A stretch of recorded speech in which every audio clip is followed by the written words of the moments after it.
Hi friends, welcome to V I P வஸ்னே channel. இன்றைக்கி என்ன பார்க்க போகிறோன்னா எறா கிரேவி எப்படி பண்ணலாம் தான் பார்க்க போகிறோம். சூப்பரான டேஸ்ட்டில் நல்ல ஒரு ஸ்பைஸியான ஒரு காரசாரமான ஒரு டேஸ்ட்டில் இருக்கும்.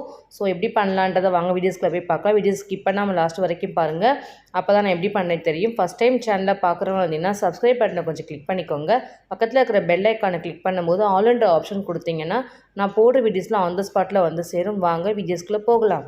எறா நான் இன்றைக்கி 1 kg வாங்கிட்டு வந்திருக்கேன். எறா எப்போவுமே நம்ம வாங்கும்போது குவான்டிட்டி அதிகமாக இருக்கும். அதுக்கப்புறம் உரித்து நம்ம க்ளீன் பண்ணால் நமக்கு ஒரு 1/2 kg தான் கிடைக்கும். 1/2 kg எறா தான் எனக்கு கிடச்சிருக்குது. இந்த 1/2 kg எறா வச்சு தான் இன்றைக்கி நம்ம கிரேவி பண்ண போகிறோம். நிறைய பேர் அந்த எறால நரம்பு இருக்கும், அதை எடுக்கவே மாட்டாங்க. அதை எடுக்காமலே குக் பண்ணுவாங்க. அதை கண்டிப்பாக எடுத்து க்ளீன் பண்ணி தான் நம்ம சமைக்கணும். ஸோ நானும் அது மாதிரி எறா ஃபுல்லாக நரம்பு ஃபுல்லாக நான் க்ளீன் பண்ணிவிட்டு அதுக்கப்புறம் நான் வாஷ் பண்ணி 4 தண்ணிக்கிட்ட கழுவி எடுத்து மஞ்சப்பொடியை போட்டு வாஷ் பண்ணி எடுத்து வச்சுருக்கேன். எறா கிரேவி செய்கிறதுக்கு தேவையான இன்க்ரீடியன்ஸ் இவ்வளோ தான். சிம்பிளான மெத்தட் தான் நம்ம எறா கிரேவி செய்ய போகிறோம். ஆனால் டேஸ்ட்டு சூப்பராக இருக்கும். எறா கிரேவிக்கு மட்டும் நமக்கு எவ்வளோ தான் நம்ம வாங்கி நம்ம எறா குக் பண்ணாலுமே நமக்கு கொஞ்சம் தான் வரும்.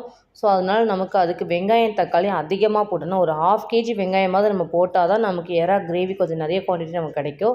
மேக்ஸிமம் இது தெரியாதவங்க என்ன பண்ணுவாங்க, ஒரு வெங்காயம் அந்த மாதிரி போட்டு நறுக்கி சமைச்சிருவாங்க. அப்புறம் எறாவே அவங்களுக்கு கிடைக்காது. கிரேவி அதிகமான கன்சிஸ்டன்சி கிடைக்காது. ஸோ கிரேவி அதிகமான கன்சிஸ்டன்சி வந்தால் வெங்காயம் ஒரு 1/2 kg நீங்கள் போட்டு தான் ஆகணும் கம்பல்சரி. அப்போ தான் உங்களுக்கு அதிகமான குவான்டிட்டி கிடைக்கும். இப்போ நம்ம எறா கிரேவி செய்ய ஸ்டார்ட் பண்ணிடலாம். அடுப்பை பற்ற வச்சுக்கலாம். ஒரு பேன் வச்சுக்கலாம். பேன் நல்லா ஹீட் ஆகட்டும். ஹீட் ஆனதுக்கப்புறம் நம்ம தேவையான அளவுக்கு ஆயில் சேர்த்துக்கலாம். ஆயில் நல்லா சூடாகணும். சூடானதுக்கப்புறம் நம்ம 1/2 டீஸ்பூன் கடுகு சேர்த்துக்கலாம். கடுகு நல்லா பொரிஞ்சதுக்கப்புறம் நம்ம எடுத்து வச்சுருக்க வெங்காயத்தை சேர்த்துக்க போகிறோம். ஒரு 5 வெங்காயம் கிட்ட நான் பெரிய வெங்காயம் எடுத்து வச்சுருக்கேன். அந்த பெரிய வெங்காயத்தை ஃபுல்லாக பொடிசாக நறுக்கி நம்ம சேர்த்துக்க போகிறோம். ஏன்னா நம்ம வெங்காயம் நமக்கு வந்து எறால வந்து தட்டுப்படக்கூடாது. அதனால் பெருசு பெருசாக போட்டிங்கன்னா நல்லா இருக்காது. நல்லா சின்னதாக இன்னும் கூட உங்களால் முடிஞ்சால் கூட சின்னதாக கூட நறுக்கி போடுங்க. அவ்வளோ டேஸ்ட்டாக இருக்கும். தேவையான உப்பு சேர்த்துக்கலாம். ஏன்னா வெங்காயம் நமக்கு நிறைய இருக்கிறனால வதங்க லேட் ஆகும். உப்பு கொஞ்சம் சேர்த்திங்கன்னா கொஞ்சம் நம்ம குயிக்காக கொஞ்சம் வதங்கிடும். அதனால் உப்பு சேர்த்து நல்லா வெங்காயத்தை ஃபுல்லாக வதக்கி விட்டுக்கலாம். வெங்காயம் கொஞ்சம் லைட்டாக வதங்கியிருக்குது. நம்ம எடுத்து வச்ச கருவேப்பிலை சேர்த்துக்கலாம். இஞ்சி பூண்டு பேஸ்ட் 1/2 டீஸ்பூன் சேர்த்துக்கலாம்.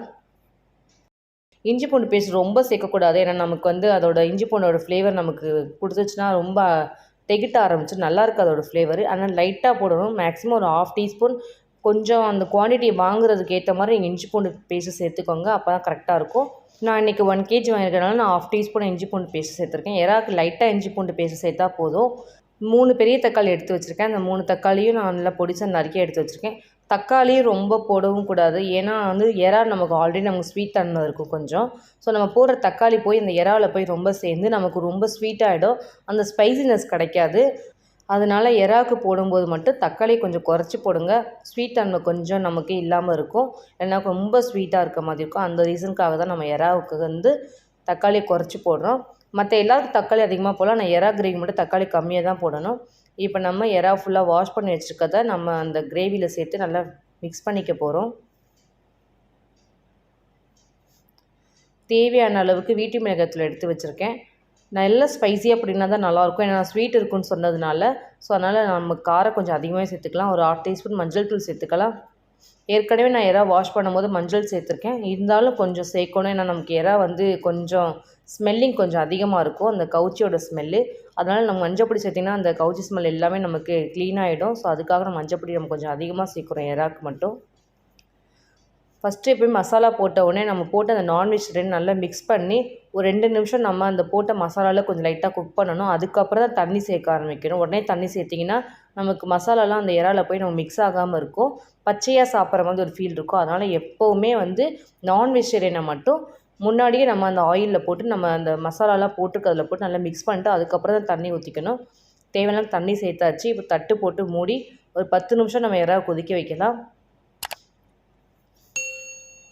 10 நிமிஷம் கிட்ட ஆகிடுச்சு. தட்டை ஓப்பன் பண்ணிக்கலாம். பாருங்கள், முன்னாடிக்கு இப்போ கொஞ்சம் தண்ணி கொஞ்சம் நல்லா ட்ரையாக இருக்குது. நல்லா எறாவும் நமக்கு நல்லா சுருங்கி போய் நல்லா சர்க்கிளாக வந்துருச்சு. நல்லா பாதி கொஞ்சம் குக்கும் ஆகிடுச்சு. கிரேவியாக தான் இப்போ நம்ம ஆக்க போகிறோம். ஸோ அதனால் இன்னும் கொஞ்சம் தண்ணி நல்லா ட்ரையாக ஆகட்டும். அது வரைக்கும் கொஞ்சம் நல்லா குக் பண்ணி வைக்கலாம். ஸோ தேவையான அளவுக்கு பெப்பர் தூள் சேர்த்துக்கலாம். என்ன தான் நம்ம வீட்டு மிளகாய்த்தூள் சேர்த்தாலும் கொஞ்சம் பெப்பர் தூள் சேர்த்தே ஆகணும் எறாக்கு. அப்போ தான் கொஞ்சம் காரம் நமக்கு கிடச்சி நல்லா ஸ்பைஸியும் ஸ்வீட்டும் நமக்கு சேர்ந்த மாதிரி ஒரு டேஸ்ட்டு கிடைக்கும். ஆல்மோஸ்ட் கிரேவி ஆகிடுச்சு. நமக்கு எறா நல்லா கெட்டியாகிடுச்சு. இப்போ நம்ம தேவையான அளவுக்கு கொத்தமல்லி இலையை தூவி விட்டுடலாம். நம்ம போட்ட அந்த கிரேவிக்கும் அந்த கொத்தமல்லி இலைக்கும் நல்ல ஒரு வாசம் கொடுத்து சூப்பராக இருக்கும். எறா மேக்ஸிமம் நம்ம செஞ்சாலுமே நல்ல ஒரு ஸ்மெல் இருக்கும். அதுவும் நம்ம போட்டு அந்த ஸ்பைசி இந்த கொத்தமல்லி இலையெல்லாம் இன்னும் சூப்பராக நல்லா சுண்டி இழுக்கும். அந்த வாசனை போகிற வரவங்களுக்கு கூட அந்தளவுக்கு டேஸ்ட் இருக்கும். நம்ம ஃபஸ்ட்டு பண்ணவங்க இப்போ பாருங்கள் நல்ல கிரேவி கெட்டியாகிடுச்சு. எறாவும் நல்லா குக் ஆகி நல்லா சூப்பராக நமக்கு ரெடி ஆகிடுச்சு. ரைஸுக்கு இட்லிக்கு வச்சு சாப்பிட்டிங்கன்னா சூப்பராக இருக்கும் இந்த எறா கிரேவி. என்ன தான் நம்ம நான்வெஜ்ஜை சாப்பிட்டாலும் அந்த எறாவை அடிச்சிக்கவே முடியாது, அந்தளவுக்கு டேஸ்ட்டாக இருக்கும். இன்றைக்கி நான் என்னோடய ஸ்டைலில் எறா கிரேவி எப்படி செய்யலான்னு செஞ்சு காமிச்சிருக்கேன். இதே மாதிரி நீங்களும் உங்கள் வீட்டில் செஞ்சு பாருங்கள். டேஸ்ட் எப்படி இருந்துச்சுன்னு கமெண்ட் பண்ணுங்கள், லைக் பண்ணுங்கள், ஷேர் பண்ணுங்கள், சப்ஸ்கிரைப் பண்ணுங்கள். பக்கத்தில் இருக்கிற பெல் ஐக்கானை கிளிக் பண்ணிவிடுங்க. Thank you friends.